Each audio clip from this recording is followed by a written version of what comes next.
এত সুন্দর করে তুমি বলছো না, আমার না ইচ্ছে করতেছে এই মাছগুলো এখনই খেয়ে ফেলি।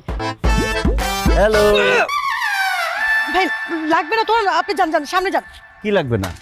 আপনি পার্কে ঘুরে ঘুরে মাছ বিক্রি করেন না? আমার বাসার ফ্রিজে অনেক মাছ আছে, মাছ লাগবে না জানো। আরে সোনিয়া কি বলো তুমি এসব? আমি পার্কে ঘুরে ঘুরে মাছ বিক্রি করবো কেন? আমি তোমার ফেসবুক ফ্রেন্ড রুইতন, আজকে আমরা ডেটিং এ আসছি। আপনি মানে তুমি রুইতন? শিওর একটু চেক করে নিই। আমার তাই তো, সত্যিই তো তুমি রুইতন। তা এতগুলো মাছ নিয়ে আমার সাথে কেন দেখা করতে এসেছো? কারণ সোনিয়া তোমার দেখলেই মনে হয় সুই, তাই তোমার জন্য নিয়ে আসছি রুই। ওই দেখো গরু খায় ঘাস, তোমার জন্য নিয়ে আসছি পাঙ্গাস। তোমার দেখার পর হয়ে গেছি পাতলা, তাই নিয়ে আসছি কাতলা। ও মাই গড। বিয়ার পর আমি হব তোমার বালিশ, তোমার জন্য ইলিশ।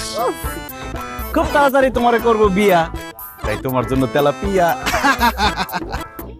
ওয়াও, কি যে খুশি হয়েছি। ওয়াও, এত সুন্দর করে তুমি বলছো না, আমার না ইচ্ছে করতেছে এই মাছগুলো এখনই খেয়ে ফেলি, কিন্তু আমি বাসায় গিয়ে নিজে হাতে বারবিকিউ করে খাবো। আর তুমি যদি আমার বিয়া করো, তোমার মাছ খাওয়াইতে খাওয়াইতে পুরো মৎস্যকন্যা বানাই ফেলামু। মৎস্যকন্যা তো বানাবি, কারণ তুই একটা জাইলা সেটা। এই সুইটি, তুই রোহিতনকে জেলে কেন বলছিস? কারণ সে জাইলা, মাছ ধরে মাছ বিক্রি করে। ছি ছি ছি ছি ছি, এইরকম একটা ছেলের সাথে ফেসবুকে কথা বলে আবার দেখা করতে আসছিস তুই? হোয়াট? রোহিতন, সুইটি গুলো কি বলতেছে? তুমি সত্যি জেলে, তুমি মাছ বিক্রি করো? মিথ্যা কথা বলতেছে। আমি জেলে হইতে যাবো কোন দুঃখে? আমি তো স্বর্ণ ব্যবসায়ী,